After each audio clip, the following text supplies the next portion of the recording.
Welcome one and all to another episode of me just kind of showing off some teams that I have managed on Out of the Park Baseball. This time we're showing off the Philadelphia Athletics. The Philadelphia Athletics are possibly or really the 2001 Philadelphia Athletics. We're into 2002 now, but this is the 01 team. Yeah, I might actually do a save with this. I might actually continue playing as this team just to see if I can do even better. Probably not, but we'll see. But yeah, 116 wins. I'll just show off kind of like the roster, like the lineup and the pitching. About to sneeze, I think. Actually, it hasn't happened yet. But starting off, a shortstop, leading off, you have Franklin Bays. Very good speed, pretty good batter and defender, of course. Alex Sandoval is probably one of the weaker players. Let me check. Is he? I don't necessarily think he's the weakest player. I mean, certainly I think Counsell is a lot more weak. And maybe David Ortiz as well. Actually, David Ortiz could develop really well, though. But Alex Sandoval is probably one of the not as great players. He won a Platinum Stick Award, though, at second base. So, yeah, I mean, he's clearly doing something right. But he did have 25 home runs, so actually, I can't say it's that bad. Then there's Javier Gill, who I'm not sure if he's a real player. I don't think he is. No, actually, no. If he's not a real player, if he was a real player, it'd show like real life stats. No, Javier Gill is a random player. It's an international free agent signing, which I think usually they tend to, of course, they don't usually show up. Historical saves. I think I had to actually turn him on. I had to turn it on to show them up. Alex Sandoval, I guess in a similar case, he of course is not a real player. Neither is Franklin Bays. Yeah, it's kind of weird. We just have a lot of international players. Manny Ramirez, though, is a real player. Of course, infamously, he's probably never going to get into the Hall of Fame. But in this save, there's a chance. Because, it's like a what-if scenario. What if he didn't do? I don't know. We'll see. But, yeah, currently, he is probably the best player on this team. He was top of the team, I'm pretty sure. He was top of the team in RBIs, home runs, and batting average. And also, if I go to the MLB page here, he was third in batting average, second in home runs, third in RBIs, and second in OPS. A couple other things, I guess. And then there's the RBIs. Alright, sorry. Let me go back to the lineup here. We have Sean Green, fifth. There's his stats right there. This year he did have a 4.5 WAR. Pretty crazy. Then you have David Ortiz, who's actually not even really done developing. He's only 26. He's already won a championship with the Philadelphia Athletics.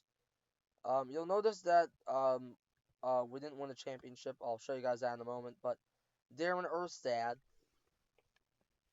here he is. 70 overall, 77 potential against 20 to 80 for those who don't know.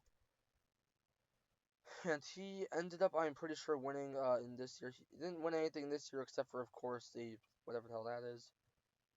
Championship. Alex Bargan was also on our championship winning team from 1998. And as you can see, he's a pretty weak player, but he has really great catcher defense, which does make him a very good player overall, I'd say. Although his batting isn't really in it. The speed is pretty bad, and his batting's nothing really to write home about, but there you go. And then there's the last player, Craig Counsell. Yeah, he has a pretty decent air and arm, but he isn't like a great player compared to the rest of our team. He is also 31 at this point, which, I mean, isn't terrible, but it's still pretty old. He has played with Philadelphia all of his career, and that's about it. That's all there is to say there. And now looking at his overall very good batting core. Looking at pitching, we have Ricky Ortiz, who possibly had one of the best pitching seasons I've ever seen in my life. He had a .9 whip, 2.23 ERA, 34 games started, 26 wins, and only 2 losses, which is crazy. He won the AL Cy Young Award this season. 8.4 WAR, 60.2 WAR. Overall career, he's only third. I mean, that's pretty old. But still, I imagine Ricky Ortiz will probably become, honestly, I think at least, will probably be, I mean, he's not even a real player. As you can see here, he's another international free agent, as you can see there, which means that he will probably end up being probably the best fictional player I've ever had in one of these saves, ever, maybe. Mike Mussina, another player, he's a real player. In real life, he played for Baltimore and the Yankees. But here, he, of course, is a pitcher, and Yeah, he had a pretty decent season. Nothing to really to write home about. He's had better, but overall he isn't that bad. And he was selected third overall by me in 1989. I mean, really, 1989 seems to be the big trend here. Yeah, a lot of the players were either from like 1989 or something like that. It's kind of crazy. There's a lot of players who are from that specific year. For a much younger player, Mark Burrell, who I think actually is he's still on the ballot now, or actually I'm gonna for the Hall of Fame, which is kind of crazy, because in this he's in his 02 season where he got 4.3 WAR in real life. This time he was a slightly better 4.70. He is definitely off to being probably your best player, honestly, just pitching wise. Actually, no, that's not true. We have Ortiz, but Burrell is definitely he actually one thing I did also notice he had no losses this season. 16 wins, no losses. That's pretty crazy. I don't know how good the relievers are, but that's kind of insane. And then there's Carlos Sanchez, 63 overall. Again, he didn't only he won Rookie of the Year in 1991, which I can kind of see why, but yeah, he's a pretty decent pitcher, but not necessarily the best I've ever seen. So, had a really good ERA for 1992, like the year after his rookie season. So I guess that's interesting. And then Wade Miller, the worst of the pitchers, but still very good. A lot of teams would probably kill to have him on their team. And that's about it. And then anyway, we have Rob Nen, who's our closer. He's amazing. There you go. He was on our championship winning team, and yeah, he overall did very well. He was only 4-8, but got 40 saves, which is just kind of insane. Got 40 saves. Actually, led the league last year, 2000, with 43 saves, which is just kind of insane. And then also on relief pitching of Javier Zacarias, Mike Stanton. And also Billy Wagner. He's here, I guess. He is a real life player, as you might know. I think he's also was on the Hall of Fame ballot for a while. Although in real life, I think he's a starter. In this game, he's a reliever. So I think he's a starter. I actually don't know. Braden Looper, Jason Grimsley, and Mike Lincoln round out the bullpen. Anyway, I guess I'll just show you what happened in the World Series. We, of course, I guess I'll just show you the playoff progress here.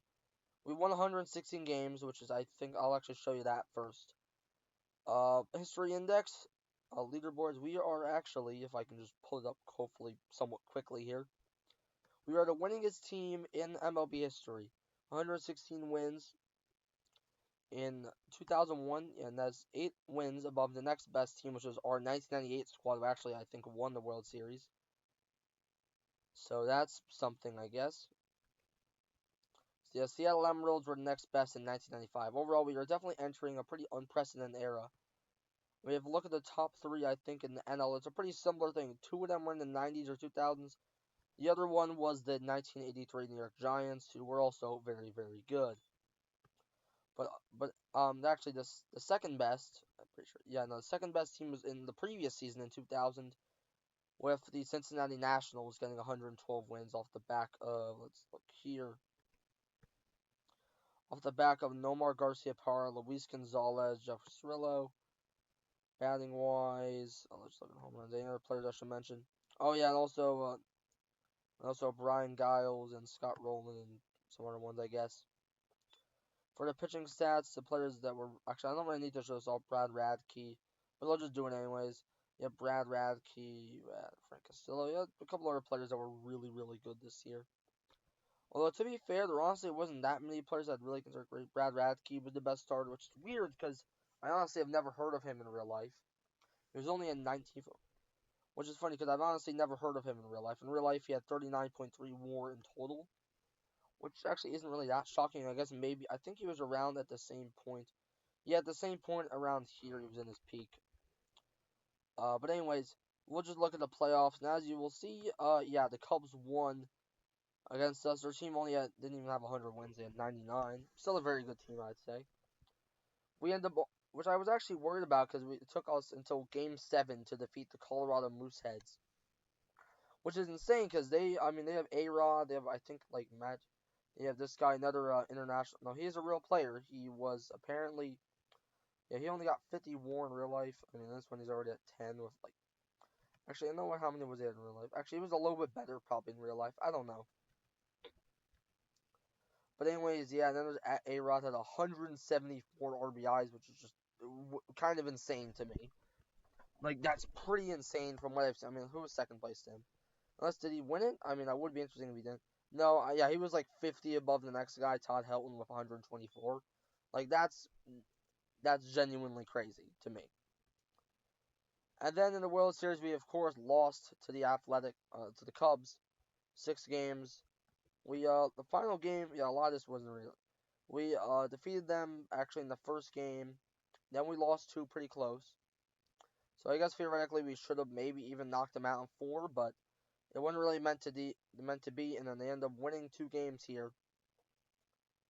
We of course then had to go to game 5 and 6 where they defeated us 4-2 and 4-3. Overall, it was actually a pretty close game, I'd say overall.